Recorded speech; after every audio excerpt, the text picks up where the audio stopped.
দর্শক, মার্কিন president Donald Trump একেবারে হঠাৎ করে খানিকটা লেজ গুটিয়ে পালিয়েছেন। তিনি গত রাতেই একেবারে আকস্মিকভাবে পৃথিবীর কাউকে কোনো কিছু না জানিয়ে যুদ্ধ বন্ধের ঘোষণা দিলেন। তিনি বললেন এই হামলা হবে না। তিনি কারণ হিসেবে কি উল্লেখ করলেন? তিনি কারণ হিসেবে বললেন যে ইরানের সাথে খুব দ্রুত একটা চুক্তি সই হতে যাচ্ছে, আমরা এই হামলা বন্ধ করে দিলাম, আমরা যুদ্ধ বন্ধ করে দিলাম। কিন্তু বাস্তব কথা হচ্ছে ইরানের পক্ষ থেকে বলা হয়েছে যে আমরা এখনও চুক্তির বিষয়ে যে সমস্ত সমঝোতা হওয়া দরকার তার চূড়ান্ত পর্যায়ে পৌঁছাতে পারিনি। কিন্তু ডোনাল্ড ট্রাম্প ঠিকই বলে দিলেন। আবার এর আগে তো তিনি বলেছিলেন 2-3 দিনের ভেতরে একটা চুক্তি হবে, আবার এর ভিতরে ইরানের উপর তিনি হামলা চালিয়েছেন। আসলে তিনি কি চান, কোথায় যেতে চান এবং কোনো কিছুতেই তার কেন স্বস্তি নেই, এই সমস্ত চমৎকার বিষয় নিয়ে এখনকার আলোচনা। আশা করি আপনারা শেষ পর্যন্ত সঙ্গে থাকবেন।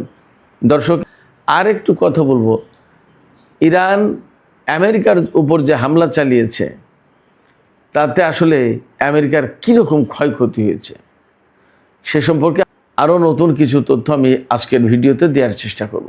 তো আশা করি আপনারা শেষ পর্যন্ত সঙ্গে থাকবেন। আর ভিডিও ভালো লাগলে লাইক, কমেন্ট, শেয়ার করবেন এবং চ্যানেলটি সাবস্ক্রাইব করে সাথেই থাকবেন। দর্শক, চলুন বিস্তারিত আলোচনা করি। মার্কিন প্রেসিডেন্ট ডোনাল্ড ট্রাম্প গত রাতে ইরানের উপরে প্রচণ্ডতম হামলা চালাবেন বলে তার আগের রাতে ঘোষণা দিয়েছিলেন। তার আগের রাতে কী করেছিলেন? তিনি ইরানের বিরুদ্ধে হামলা চালিয়েছিলেন। কেন, কি বলেছিলেন? যে ইরান চুক্তি করতে অনেক বেশি সময় নিয়েছে, এখন তাদেরকে মূল্য দিতে হবে। এই কথা বলে ইরানের উপরে তিনি হামলার নির্দেশ দিলেন এবং মার্কিন বাহিনী যথারীতি ইরানের উপর হামলা শুরু করলো। ইরান হামলা প্রতিহত করার চেষ্টা করলো এবং বেশ কয়েকটি ক্রুজ ক্ষেপণাস্ত্র ভূপাতিত করেছে। এছাড়া আমেরিকার একটি মাত্র F-16 জঙ্গি বিমান ইরানের আকাশসীমায় ঢুকেছিল। সাথে সাথেই সেই জঙ্গি বিমান লক্ষ্য করে ইরান ক্ষেপণাস্ত্র ছোড়ে এবং জঙ্গি বিমান ইরানের আকাশ থেকে পালিয়ে যেতে বাধ্য হয়। তারপরে ইরানের খেলা শুরু। ইরান তো একেবারে কঠিন দাঁত ভাঙা জবাব দিয়েছে। আসলে ইরানের এই মুহূর্তে টার্গেট যেটা, অল্প মারা হবে কিন্তু বড় মায়ের হবে। সেটা কি? যেমন ডোনাল্ড ট্রাম্প বলেছে যে ইরানের উপরে তারা 49টা ক্রুজ ক্ষেপণাস্ত্র নিক্ষেপ করেছে। আর ইরান একটা ঘাঁটিতে, অর্থাৎ জর্ডানের আল আজরাক বিমান ঘাঁটিতে 12টি ক্ষেপণাস্ত্র নিক্ষেপ করেছে। এই 12টি ক্ষেপণাস্ত্র নিক্ষেপ করেছে, কোথাও কোথাও 11টি বলা হচ্ছে। এটা একেবারে কার্যকরী হামলা, অল্প হামলা কিন্তু কাজের কাজ হবে। এই যে 12টি ক্ষেপণাস্ত্র নিক্ষেপ করেছে তার বেশিরভাগই যতদূর জানা যাচ্ছে খাইবার শেখান হচ্ছে হাইপারসনিক ক্ষেপণাস্ত্র। এটা আটকাতে পারবে না আমেরিকা, ইসরায়েল, কারণ সেই প্রযুক্তি নেই। প্লাস এর ডিভাস্টেটিং ক্ষমতা ব্যাপক, মারাত্মক ধ্বংসযোগ্য ক্ষমতা আছে। কারণ হচ্ছে যেমন গতিতে আঘাত হানে তেমনি এটা অনেক বেশি লোড বহন করতে পারে, অর্থাৎ ওয়ারহেড অনেক শক্তিশালী, ভারী ওয়ারহেড, অনেক বেশি বিস্ফোরক থাকে। ফলে একেবারে ধ্বংস করে দিয়েছে এই 11-12টা ক্ষেপণাস্ত্র আল আজরাক বিমান ঘাঁটি। সেখানে আমি গত রাতের ভিডিওতে বলেছিলাম যে আল আজরাক বিমান ঘাঁটিতে আমেরিকার F-15, F-16 এবং F-35 বিমান ছিল। এই ঘাঁটিতে হামলা চালিয়েছে এবং এই সমস্ত বিমান যেখানে যেখানে রাখা ছিল সেই জায়গায় সুনির্দিষ্ট টার্গেট করে করে হামলা চালিয়েছে ইরান এবং মারাত্মক রকমের ক্ষয়ক্ষতি। এই কথাটা একটু মনে রাখুন যে মারাত্মক রকমের ক্ষয়ক্ষতি আল আজরাক বিমান ঘাঁটিতে। এছাড়া কুয়েত এবং বাহরাইনেও একই অবস্থা। শেখ ইসা বিমান ঘাঁটি বাহরাইনের এবং বাহরাইনের 5ম নৌবহরের ঘাঁটি, প্লাস কুয়েতে আলী আল সালেম এবং শেখ জাবের এই ঘাঁটিতে, এই দুটো বিমান ঘাঁটিতে হামলা চালিয়েছে। প্রত্যেকটা জায়গায় বড় রকমের ক্ষয়ক্ষতির শিকার হয়েছে মার্কিন বাহিনী। এই কথা মনে রাখতে বলছিলাম এই কারণে যে এই যে বড় রকমের ক্ষয়ক্ষতি হলো ইরানের হামলায় আমেরিকার, ডোনাল্ড ট্রাম্প মুখ খামট করে, আমাদের যশোর এলাকায় বলে যে মুখ খামট করা, মানে মুখে মুখে জোর দেখানো আর কি, জোর দেখিয়ে তিনি বলেছিলেন যে আজ রাতের হামলা আমি দ্রুত স্থগিত করলাম। ইরানের লোকজন আমার সাথে যোগাযোগ করেছে, কর্মকর্তারা, আমি তাদের সাথে কথা বলেছি এবং হামলা বন্ধ করলাম। একদম ডাহা মিথ্যা কথা। এই কথা ইরানের কোনো কর্মকর্তা ডোনাল্ড ট্রাম্পের সাথে যুদ্ধ বন্ধ করার ব্যাপারে কোনো কথা বলেইনি। মার্কিন প্রেসিডেন্টের সাথে ইরানি কর্মকর্তাদের কথা হবে এটা ভাবাই যায় না, একদম নিষিদ্ধ বলা যায়। ফলে ডোনাল্ড ট্রাম্প আসলে কোথা থেকে কোন কথা যে আবিষ্কার করেন এবং কোথায় কোন কথার ওপর করেন আল্লাহ মালুম, আমি বুঝি না। যাই হোক, ওই হামলা বন্ধের পরের রাতে আবার কঠিন হামলা করার কথা বলেছিলেন। যদি আগামী রাতের ভেতরে ইরান যদি চুক্তি না করে তাহলে কঠিন হামলা করা হবে। বাস্তব কথা হচ্ছে, প্রথম রাতের হামলায় ইরান যে জবাব দিয়েছে সেই জবাবে বিস্মিত হয়ে গেছে মার্কিন বাহিনী এবং মার্কিন প্রেসিডেন্ট, যে কি অবস্থা, কি ধ্বংসযজ্ঞ, এবং ক্ষেপণাস্ত্র ঠেকাতে পারছে না। তো এই যে ধ্বংসযজ্ঞ এবং ক্ষেপণাস্ত্র ঠেকাতে অক্ষমতা, এই জায়গায় মার্কিন বাহিনী ইরানের উপর হামলা চালাচ্ছে, সেগুলো কিছু প্রতিহত করছে, কিছু আঘাত আনছে, ঠিক আছে। কিন্তু ইরান যে আঘাত আনছে তাতে তো মার্কিন বাহিনীর নাবিশ্বাস অবস্থা, মধ্যপ্রাচ্যের ঘাঁটিগুলো তো শেষ এখন। তো এই জায়গা থেকে পরের রাতে, অর্থাৎ যে রাত গেল, এই রাতে যদি মার্কিন বাহিনী ইরানের উপর হামলা চালাতো তাহলে ইরান কি করতো? ইরানের এখনকার বক্তব্য হচ্ছে যে যতটুকু হামলা হবে তার চেয়ে কয়েক গুণ বেশি জবাব দেওয়া হবে, এবং ইরান করছে। সেটা একটা মুখের কথা না, আমরা তো দেখতে পাচ্ছি। এবং আপনারা দেখেন বড় প্রমাণ যে ডোনাল্ড ট্রাম্প গত পরশু রাতে হামলার নির্দেশ দিয়ে কিছুক্ষণ পরে বললেন যে বন্ধ, হামলা বন্ধ, হামলা বন্ধ, আমি বন্ধ করতে নির্দেশ দিয়েছি, এবং একটা চুক্তি হয়ে যাচ্ছে। তারপরে আবার হুমকি দিচ্ছেন যে আগামীকাল রাতের ভেতরে যদি চুক্তি না হয় তাহলে এর চেয়ে বেশি বড় রকমের আঘাত হানা হবে। তারপরে গত রাত তো গেছে, ইরান তো চুক্তি করেনি, তা আঘাত হানলেন না কেন? ইরানের উপরে হামলা চালাননি কেন? যে কারণে চালায়নি মার্কিন বাহিনী হামলা, সেটা হচ্ছে যে এই যে হামলা করবে তারা, কিন্তু ইরানের পাল্টা হামলা ঠেকানোর ব্যবস্থা কি? এবং ইরানের অ্যারোস্পেস ডিভিশনের যে প্রধান ব্রিগেডিয়ার জেনারেল মাজিদ মুসাবি, তিনি একদম পরিষ্কার করে পরশু রাতেই হুমকি দিয়েছেন যে পুরো মধ্যপ্রাচ্য অঞ্চলকে আমেরিকার জন্য জাহান্নাম বানিয়ে ছাড়া হবে। হরমুজ প্রণালী একদম কমপ্লিটলি বন্ধ করে দিয়েছে। যেখানে কোথাও একটু খোলার কথা, সেখানে ইরান বলছে যে হরমুজ প্রণালী একদম এখন থেকে কমপ্লিটলি বন্ধ থাকবে। আমেরিকা খোলার সাধ্য করতে পেরেছে, তাই না? মজার ব্যাপার হচ্ছে, মজার ব্যাপার না, আসলে দুঃখজনক কি বলবো, যে সেখানে মারতে পারবে ভারতের জাহাজের ঘাড়ের উপর একটা মেরে দিয়েছে বোমা, সেখানে 3 জন মারা গেছে। অদ্ভুত ব্যাপার হচ্ছে, যুদ্ধ করছে আমেরিকা এবং ইরান, আর মানুষ মারা যাচ্ছে ভারতের। এই পর্যন্ত আমেরিকা এবং ইরানের যুদ্ধে মোট 8 জন ভারতীয় নাগরিক নিহত হয়েছে, 1 জন নিখোঁজ রয়েছে এখনো।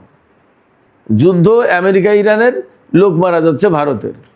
মোদী সরকার দারুণভাবে অস্বস্তিতে, মারাত্মক অস্বস্তিতে, এবং ভারতের জনগণের ভিতরে মার্কিন বিরোধিতা এখন ব্যাপকভাবে চাঙ্গা দিয়ে উঠেছে। তারা তো এতদিন খুব খুশি ছিল, ভারতের বেশিরভাগ নাগরিক যারা মোদীপন্থী, বিজেপিপন্থী, তারা কিন্তু খুশি ছিল ইরানের বিরুদ্ধে যুদ্ধ করার ক্ষেত্রে।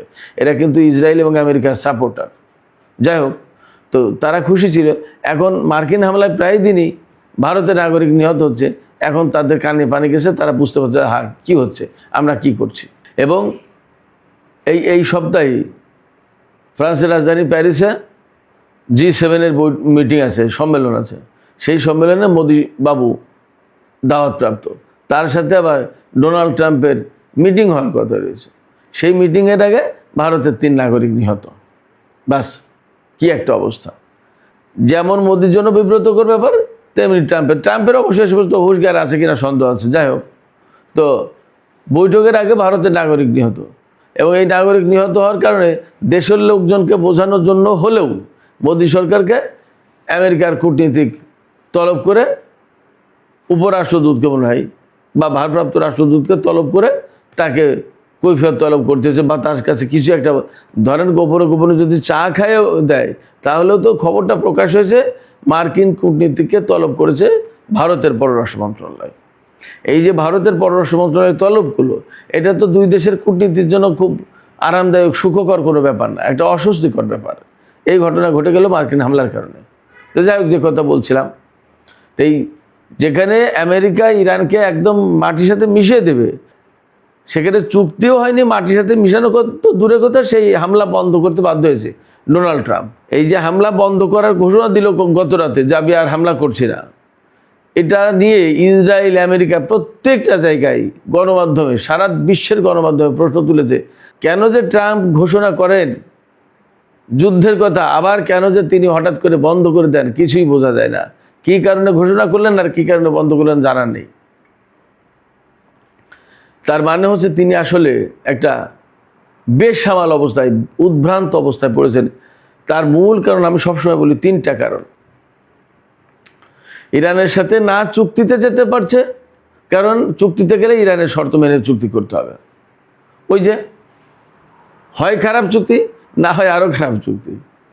আর হামলা করতে গেলে মধ্যপ্রাচ্যে প্রত্যেকটা ঘাঁটি একদম জ্বলে ছারখার হয়ে যাচ্ছে এবং আরও যাবে। এখানে ঘাঁটির কোনো চিহ্ন থাকবে না কিছুদিন পরে। যুদ্ধের যে পরিস্থিতি, তাতে কিছুদিন পরে এই মার্কিন ঘাঁটির সরঞ্জাম, এই সমস্ত চেয়ার টেবিল, এগুলোও নিয়ে যাওয়ার পথ থাকবে না, কিছু কুড়িয়ে পাওয়া যাবে না, এই পরিস্থিতি। আর চুপ থাকবে, কোনো যুদ্ধও নেই, চুক্তি চুপ থাকবে, তাও পারছে না, কারণ এর চেয়ে চরম অপমান আর লজ্জার কিছু থাকবে না মার্কিন প্রেসিডেন্ট ডোনাল্ড ট্রাম্পের জন্য।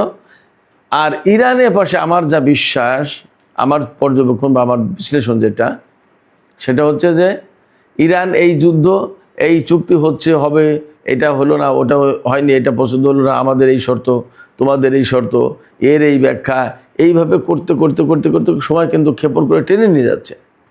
টেনে নিয়ে যাচ্ছে কোথায়? যুদ্ধ শুরু হয়েছিল ফেব্রুয়ারি মাসে। ইরান কিন্তু বলেছিল যে যুদ্ধ শুরু করলে তোমরা, কিন্তু শেষ করব আমরা, আমাদের কথাই শেষ হবে, নাম্বার 1। নাম্বার 2 হচ্ছে যে এই যুদ্ধ কিন্তু দীর্ঘমেয়াদী হবে, স্বল্পমেয়াদী যুদ্ধ আমরা করব না, দীর্ঘমেয়াদী যুদ্ধ করব। দীর্ঘমেয়াদী যুদ্ধ মানে কি? অনেকগুলো ব্যাপার আছে। এই ডোনাল্ড ট্রাম্পকে মিড টার্ম ইলেকশনের মুখোমুখি করানো হবে এই যুদ্ধ পরিস্থিতি নিয়ে। তখন আর যুদ্ধের বিরুদ্ধে ডোনাল্ড ট্রাম্পের কথা বলা থাকবে না। ভোটাররা জানতে চাইবে যে আপনি তো বলেছিলেন যে পৃথিবীর সমস্ত যুদ্ধ বন্ধ করে দেবেন নির্বাচনের আগে, এখন মিড টার্ম ইলেকশনের সময়ও আপনি যুদ্ধ করছেন।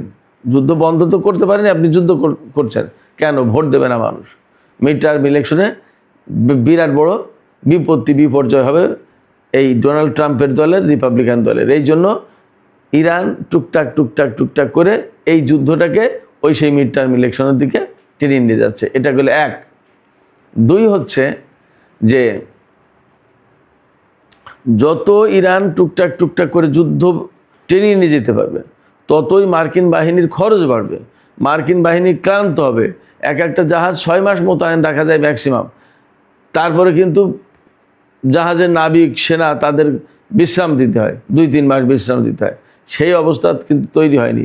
ওই যে জেরাল্ড আর ফোর্ড 6 মাসের জায়গায় প্রায় 1 বছর একাধারে মোতায়েন ছিল, ক্যারিবিয়ান সি থেকে আবার মধ্যপ্রাচ্যে নিয়ে এসেছিল। তাতে উল্টা পাল্টা হয়ে একেবারে তছনছ। সে জেরাল্ড আর ফোর্ড তো পালিয়েছে। সেখানকার সেনাদের ভিতরে হয়তো বিদ্রোহ হয়েছে, হয়তো সেনারাই আগুন লাগিয়ে দিয়েছে জাহাজে। ইরানের হামলা তো আছেই, নানান রকমের কাহিনী থাকতে পারে, কোনটা বলা মুশকিল। সেই জেনারেল ডারফোর্ডকে সরিয়েছে। তো এখন ভারত মহাসাগর, এই যে ওমান সাগর, আরব সাগর, লোহিত সাগর, এই সমস্ত জায়গায় যে যুদ্ধ জাহাজ মোতায়েন আছে, তাদেরকে সরিয়ে নিয়ে যাওয়া একদম হুট করে সম্ভব হচ্ছে না। তারা ক্লান্ত হয়ে যাবে, তারা যুদ্ধের প্রতি বীতশ্রদ্ধ হয়ে পড়বে। ভেতরে ভেতরে ক্ষোভ তৈরি হবে সেনাদের ভিতরে। যখন সেনাদের ভেতরে ক্ষোভ তৈরি হয়, তখন কি তাদের দিয়ে যুদ্ধ করানো যায়? যায় না। এরা ক্লান্ত হয়ে পড়বে, অধৈর্য হয়ে পড়বে, যুদ্ধ করতে চাইবে না, নিজেদের ভেতরে ক্ষোভ তৈরি হবে, নিজেদের ভেতরেই হয়তো বিদ্রোহ সৃষ্টি হতে পারে। আরেকটা ব্যাপার, ডোনাল্ড ট্রাম্প নিজেই অস্থির চিত্তের মানুষ। এইরকমভাবে যদি যুদ্ধটা প্রলম্বিত করা হয়, দীর্ঘায়িত করা হয়, টেনে নিয়ে যাওয়া হয়, তাহলে ডোনাল্ড ট্রাম্প আজকে এক কথা, কালকে এক কথা, এখন এক কথা, তখন আর এক কথা, এইভাবে করতে থাকবে, উল্টাপাল্টা করতে থাকবে। তাতে সারা বিশ্বের মানুষের কাছে ডোনাল্ড ট্রাম্প আরও বেশি খেলো, হালকা হয়ে যাবে, একেবারে কি বলবো, সরল বাংলায় শ্যাবলা বলে, এইরকম অবস্থা হয়ে যাবে। তো ডোনাল্ড ট্রাম্পকে সারা বিশ্বের মানুষের কাছে হাসির পাত্র বানিয়ে ছাড়বে ইরান, এটা তাদের কৌশল। আর একটা জিনিস হচ্ছে যে ডোনাল্ড ট্রাম্প যে অবিশ্বস্ত, তার উপরে আস্থা রাখা যায় না। তিনি যে কূটনৈতিক একটা আলোচনা শেষ পর্যন্ত ধৈর্য ধরে বিচক্ষণতার সাথে টেনে নিয়ে যাবেন, এইটা তার দ্বারা সম্ভব নয়। এটা ইরান প্রমাণ করে দেবে শুধু আমেরিকার জনগণ না, সারা বিশ্বের মানুষের কাছে। তাতে আমেরিকার কূটনীতি, সামরিক শক্তি, মার্কিন বাহিনীর সক্ষমতা, তাদের ধৈর্য, মার্কিন প্রেসিডেন্টের ধৈর্য, তার যোগ্যতা, তার স্থিরতা, এ সমস্ত সব কিছু প্রশ্নের মুখে পড়বে। এবং এই মধ্যপ্রাচ্যের যুদ্ধকে কেন্দ্র করে আমেরিকার সামরিক বাহিনীর সমর শক্তির ব্যাপারে সারা বিশ্বের কাছে প্রচণ্ড রকমের একটা নেগেটিভ মেসেজ যাবে, তাদের অস্ত্রের বাজার ধ্বংস হবে, তাদের অর্থনৈতিক ক্ষতিগ্রস্ত হবে, তাদের ভেতরে তারা যে অপরাজেয় শক্তি, বিশ্বের সবচেয়ে বড় শক্তি, এই ধারণা ভুল প্রমাণ করে দেবে ইরান। অনেকগুলো কৌশলে ইরান কাজ করছে। ইরান চুক্তি না করে টুকটাক টুকটাক করে আজকে কথা কালকেও কথা, আজকে একটু হামলা তার একটু জবাব, এইভাবে করতে করতে অনেক দূর টেনে নিয়ে যাবে। হ্যামেলিনের বাঁশিওয়ালার মতো ইরান বাঁশি বাজাতে বাজাতে বাজাতে বাজাতে হাঁটবে, পথ চলবে, আর আমেরিকাকে তার পেছনে মোহিত হতে হতে যেতে হবে।